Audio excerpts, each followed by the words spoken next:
again guys, and welcome back to another video. So it seems in my area at the minute we are having a bit of a dry spell, but you know what they say, when the going gets tough, the tough get going. So I've just been knuckling down and really searching for those deals. They've been a bit more online recently, especially as the car boots around here have still been an absolute washout, but still got some pretty awesome pickups, some very different things today, so stick around. There's some weird stuff coming up, so let's jump straight into it. Jumping straight into it, we have our first game, and that is TNA Impact on the PlayStation 3. So I don't really want to say this is a hidden gem of a wrestling game, but it is a little bit different. It plays slightly different to say the SmackDown vs Raw or the WWE 2K games, and it is kind of one of the only games you really get to use a six-sided ring. Also at the roster now, there is a very good selection on this. You've got AJ Styles, Samoa Joe, you've got Sting, people like that. This was really a golden age of TNA, which I think they kind of are not at anymore, to say the least. This is a really good game. Charity shop pickup, £1. Another one into my wrestling game collection. People are getting really hyped up for the return of the Skate game, so I wanted to add Skate It on the Wii into my collection.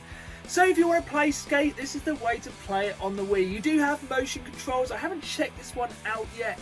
I've never really been a massive fan of the Skate game, probably because I haven't jumped into them as much. I was always more about the Tony Hawk's one. So let me know, is this a decent Skate game on the Wii? As you all know, normally at car boots I'd pick up a veritable stack of games, but it's just been terrible at the minute. It's been just loads and loads of either PlayStation 2, just absolute shovelware, loads of copies of FIFA, or just people asking way too much for games. So I've kind of been delving in a little bit more. I got some more random pieces. So the first one here, picked out of a box of a lot of games, is Halo Combat Evolved, but for the Mac. So this is in a cardboard box, kind of standard box. I've never really been into Mac gaming, and I've never actually seen this one. I didn't really realise that Halo was released back then. Obviously we all played it on the Xbox 360, but inside this is complete with the CD of all things and the manual. It's a really cool one to pick up. Actually looking on eBay, I haven't really seen anything about that one. I can even find a listing, so I don't know if it's incredibly rare, but it's just kind of cool. I like those kind of cardboard big box PC games. I kind of thought that one was quite good. There's a little bit of something different.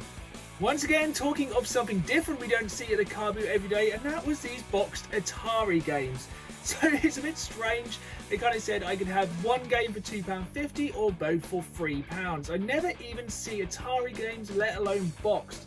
And these are literally from 1979. They are in pretty good condition. So I'd normally keep one in my collection. I was going to kind of sell one. They're selling for about £10 online. I think there's just a lot of these games around. They've both got like kind of little bits of damage. Like this one's got a little bit of water damage on it. This one's just a little bit sun fade, a little bit battered. But I think I'm just going to keep both in the collection. Just kind of cool getting boxed Atari stuff, especially when it's all the way from 1979 and still in decent condition. As the price of GameCube games keeps going up, it's always good to add more into the collection. So this time I grabbed Serious Sam Next Encounter for the GameCube off eBay for about £5. It's actually one of the Serious Sam games I never played. I think my main go-to game of these was either earlier on the PC or the original Serious Sam on the first Xbox, which is a really good game. I just really like kind of these chaotic first-person shooters when it just throws as many enemies at you as possible. So I'm really looking forward to checking this one out, so let me know in the comments below if it's a good one, if you've played it before on the GameCube. If you didn't realise before, I am a massive music fan. I also have a really large music collection. I have a huge CD collection as well as a really good collection of vinyls. One thing I've never really strayed into is video game vinyls. You think it'd kind of be a real obvious crossover. I just collect records that have a soundtrack from video games, stuff like that. It's not one I'm massively interested in, but I did manage to pick up these two records this week. So the first one is the Halo 2 Anniversary Original Soundtrack. So this is a really weird one. I actually looked this up on Discogs, which is a really good way of looking up your music, and that is, it seems that this is an incredibly rare record. The other one I managed to pick up is this Minecraft soundtrack, you know, so you can just enjoy the music of Minecraft in your everyday life. So if you don't know a lot about vinyl, a lot of people are normally looking into the colours of vinyl. So the Minecraft one is just a plain black vinyl, as well as the Halo Anniversary one just being a plain black vinyl. The thing is though, this is another area of hobby I don't really want to kind of fall down the rabbit hole of. So I did actually pick these up with the look to sell them on. Some of these records are worth a lot of money, and it's just a way I can add more games into my collection rather than adding another kind of facade on. I'll be collecting records and vinyls. Quick question for you guys, and what do you think of people who buy to resell? It's something I don't do very often, but sometimes as video game collecting is getting more expensive, you do have to kind of do what you got to do. The thing is, if you're out there looking for games and you see things you think you can flip and make a little bit of money on to sell more games, is it really a bad thing? At the end of the day, it's all about capitalism. You have to sometimes spend a little bit of money to make a little bit of money. And if you're out there doing the hard work, searching things all the time, it's only good you can make a little bit on the side. As I've mentioned before in previous videos, I like to follow Hot UK deals to get some really good deals on games as soon as they come up cheap and beat people there with that low price. So this is one of the weirdest ones I've ever picked up on there, and that is DCL, the game for the Xbox One. So this is actually a real life drone racing event game.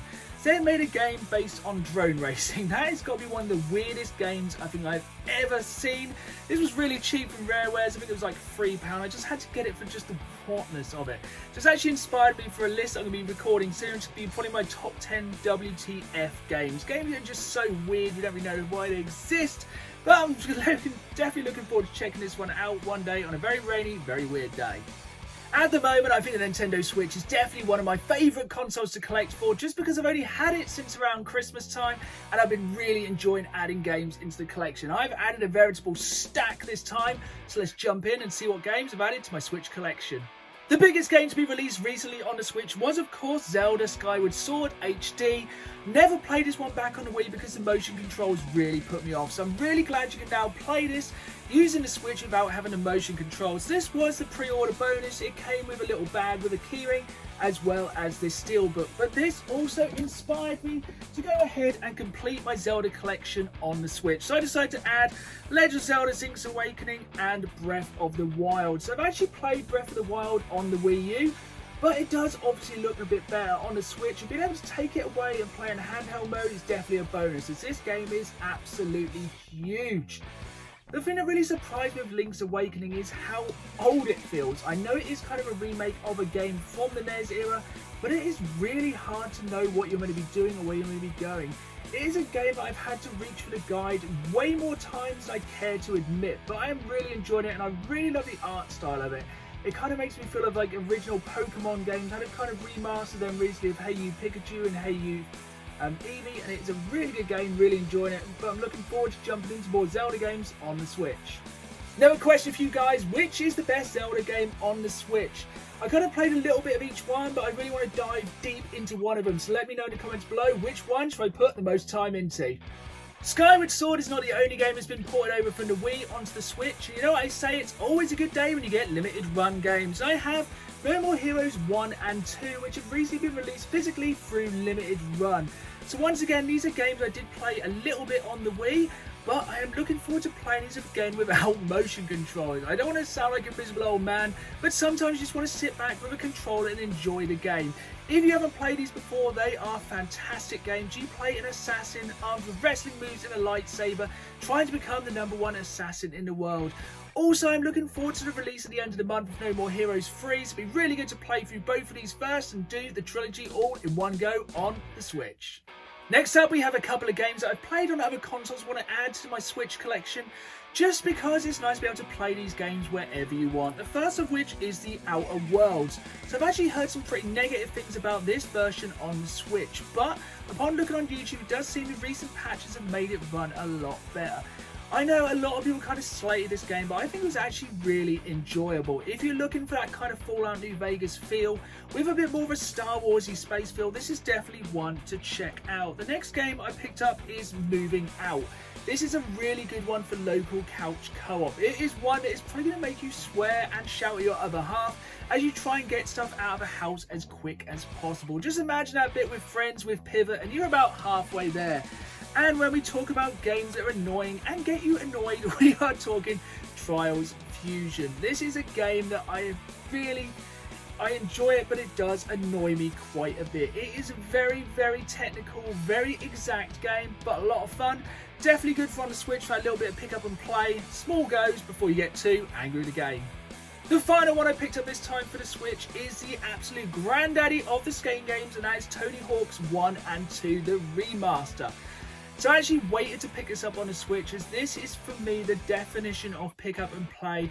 Have a couple of 2-minute rounds on the go on your Switch and then just get back to what you're doing.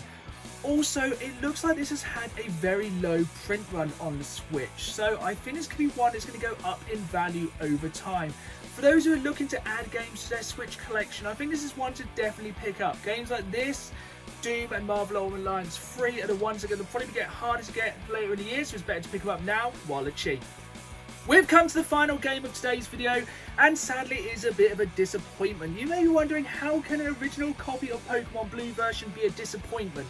So I picked this up off eBay this week for a pretty good price. It was high, but the price of Pokemon is always high. But the problem is, this is sadly a repro. It was not that obvious from the pictures on the eBay item, but getting it in person, it was pretty obvious to me it was a repro. The print is not perfect. You can see on the back it's slightly blurry, but the main thing that gives it away is the original Nintendo seal of quality, which should be a shiny gold. As you can see here, on this original version of Pokemon Gold version. So this is my wife's version, which she has had since day one, since the release. She took the cartridge out, kept the box perfect in the cupboard. On the back here, you can see the original Nintendo seal of quality is slightly shiny. So the thing was, this was a legitimate copy of Pokemon Blue. I've opened this up and checked it, it's definitely legit, and you can tell by the aging it is there from the original days. Thankfully, the seller is going to take this back, as he didn't realise it was a repro. He just sells games on it, he collects in bundles. But this seems to be a bit of an epidemic at the minute, especially with Pokemon games. People just want to kind of go back and play the games from their youth. We're talking about a game here which is 25 years old, so there is a lot of nostalgia for it. As an example, I went into CX recently. They had a copy of Pokemon Blue in there in the box. It wasn't even in fantastic condition, but it was complete for £120. And I think people sometimes will go on eBay and try and sell repros as the original because you can make so much money. This is one of the hardest things about being a games collector. I want to kind of go back and get them pristine in the box, in the original form, because for me, collecting games is all about kind of preserving the hobby. All the Pokemon games are one I do wish to add to my collection over time, but looks like the hunt is going to continue to catch them all. Once again, guys, thanks for watching. Thank you for sticking around to the end of the video. I really hope you enjoyed it. It may be hard work finding some things in the wild at the moment, but I will carry on looking for those games to add into the collection. If you've enjoyed this video, make sure you leave a thumbs up and comment below what you thought of the video. And remember to subscribe. I put out videos every Saturday, all about gaming pickups, and just all about my collection. I have a real passion for the hobby, and I will keep making videos as long as you guys keep watching. So, hope you enjoyed the video. See you next week, and as always, keep playing the game.